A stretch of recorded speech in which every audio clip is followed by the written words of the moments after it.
Hi, I'm Dr. N. Jambu, Senior Consultant Orthopedic Surgeon from Apollo Anagram Hospitals.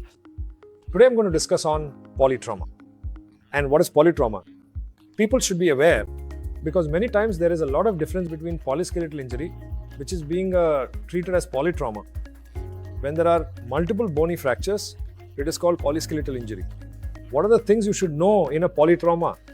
Most important thing is when a patient of polytrauma arrives in the casualty, the right from the patient being picked up from the spot of injury to the emergency, the entire process, it should be fast-tracked. Our ambulance driver immediately indicates or informs our emergency team so that they are prepared what next.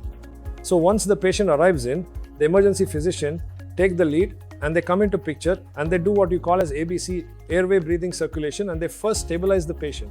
So next comes is, after the airway breathing circulation, it's the injury area. Suppose head injury predominates and the patient has got a very poor Glasgow coma scale. Then the neurosurgeon takes over the patient and he starts intervening. In case of orthopedics, the multiple bony injuries along with other system involvement, we apply a phenomena what you call as damage control orthopedics. What is DCO? We call it as DCO, damage control orthopedics, or other way what we call as ETC, early total care. When to do what? That makes very important turning point in patient's outcome. Whether we are going to do a damage control orthopedics or early total care purely depends on various factors as the patient arrives in the casualty. Suppose like your systolic blood pressure. Next, how many units of blood have been transfused? What was his base deficit? Whether he was acidic? Apart from that, whether there was hypothermia? The hypothermia is one which will kill the patient, whether there is a hypothermia. Then after all this, we also take into serum lactate. What is the level of serum lactate?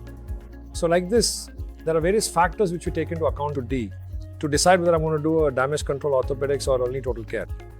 What we do in damage control orthopedics, when there is a major bony fracture, we don't produce a second hit to the patient. The first hit has already happened during the injury in the road traffic accident. The next one is what we do here. So the next hit should not be given by us. That's called damage control. We never want to proceed in any more issue to the patient. So we do a bare minimum procedure where the patient vitals are not altered. At the same time, some treatment is given so that the bones are stabilized in the form like external fixator. Instead of going and doing a intramedullary nailing by reaming for femur or tibia for 2 to 3 hours and doing a major procedure, we do an external fixator and stabilize the patient. And even there is a pelvic fracture which is bleeding, we do an external fixator and make sure the bleeding is arrested, the patient's hemodynamics stabilized, and then we observe the patient for 24 to 72 hours. What we call this is the time where the second hit can happen.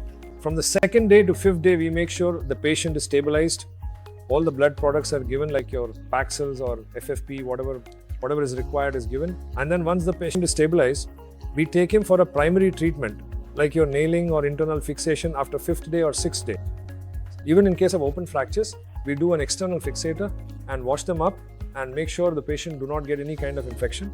As well, some treatment, good treatment has been done to the patient. So this kind of policy of damage control orthopedics or early total care is applied to the case of polytrauma. This purely happens by the judgment of the primary treating orthopedic surgeon. So I'm here to tell you about polytrauma and its initial treatment of how DCO or ETC has been applied to a patient of polytrauma. Thank you.